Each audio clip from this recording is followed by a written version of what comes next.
see you. All right, we're going to be joined now by the head football coach at Etowah Community College, friend of the program, Coach Travis Macon. How you doing? I knew I'd find you over by the food. Oh yeah, I was over there. I'm gonna go get me a big plate. Now, today is an exciting day, and I'm looking at the graphics of the kids you're bringing in. So talk about this class, a lot of locals. It is a lot of local guys that we thought they can help take this program to the next level. We got one of the kids. He helped this program win the championship in Boston. So those are the kind of guys we're looking for. And now, in specific positions that you are you just out to get the best players, or are there areas of your team from last year you really want to focus on? Well, we focus on the defense. We lost everybody on defense. We got two guys coming back. So every position on the defensive side of the ball that we went looking for the guys. But we wanted to be the right guys that fit the program and fit what we're trying to do. We had a rule in our conversations, and I think you're the one that made the rule that we don't talk about last week. But I do want to talk about, you mentioned those guys as leading the program and what a great job, and you're this close to making the playoffs, so something to build on. Yes, sir. Going into this season, one thing I like what the coaches are saying, we're not rebuilding now, we at reloading. So we're reloading and we're getting better. On paper, we're going to be better than what we were last year. So now we got to get those guys in here, and they got to gel with the returning Southwooder. So it's the attitude we're going to bring this year.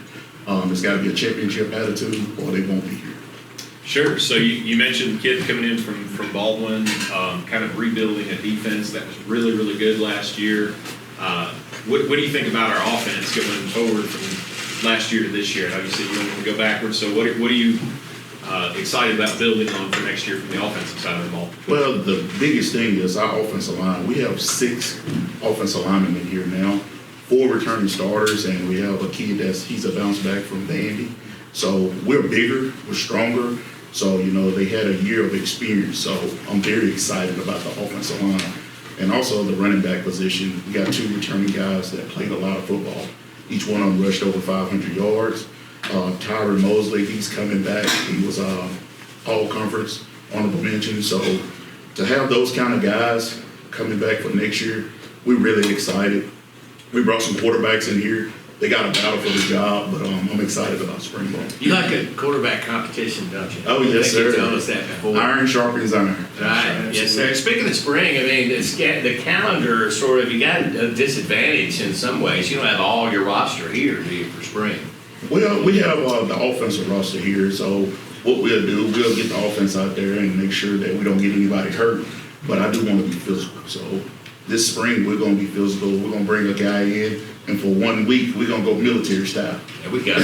So we're going to get physical. So that's the plan, is to get more physical than the opponent. You said that I don't know how many times every week that we talk with you during the season about physical sort of a trademark of your team. In the trenches. Is that something that kids are attracted to? I think so. Usually you can tell in recruiting, if they want to talk about pitchers more than they want to talk about playing football, that's not my thing. I want to hear guys that want to talk about taking their job. And those are the guys we do focus on. We had some more guys on our board, but they wanted to be recruited more than they wanted to play football. So we had to move on from those guys. So everybody that we signed in this class, those guys first want to be here, and I think those guys are going to work hard at the position that we put them in. Coach, have you circled a game next year? I did. All right, which one? Tell us. You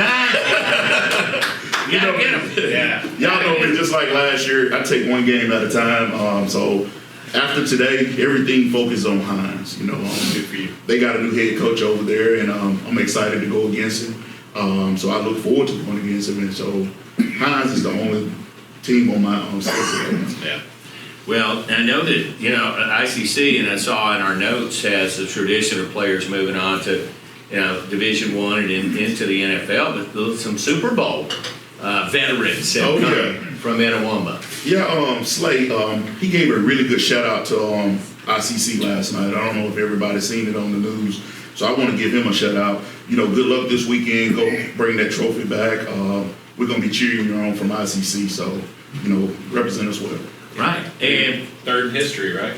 Third ICC player in history. 2 wins, 1. Oh, yeah. Yeah. Deuce Staley and Fernando Fee. That's right. So that'll be interesting to see if we can bring home the 3 And I think this is his third Super Bowl, he's been in. Yeah, Staley won 2, one as a running back in Super Bowl 4. Wow, that was a long time ago for the Steelers.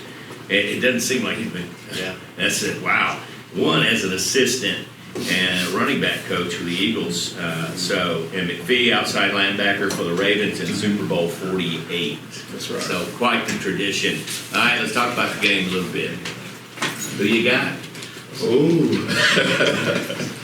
Well, I'm going to say the Eagles should win on paper, but until they hurt that quarterback that's on the other side, I'm going to say the Chiefs. That's right. That's sort of the mentality, isn't it? That you've got to do something extraordinary to beat a player like Pat Mahomes. And that's hard to overcome, that guy. Yeah, when you have a quarterback like that, he gives you a chance every week to win, and he has proven that, he's a winner. The big games, he always come through for the team. So Yeah.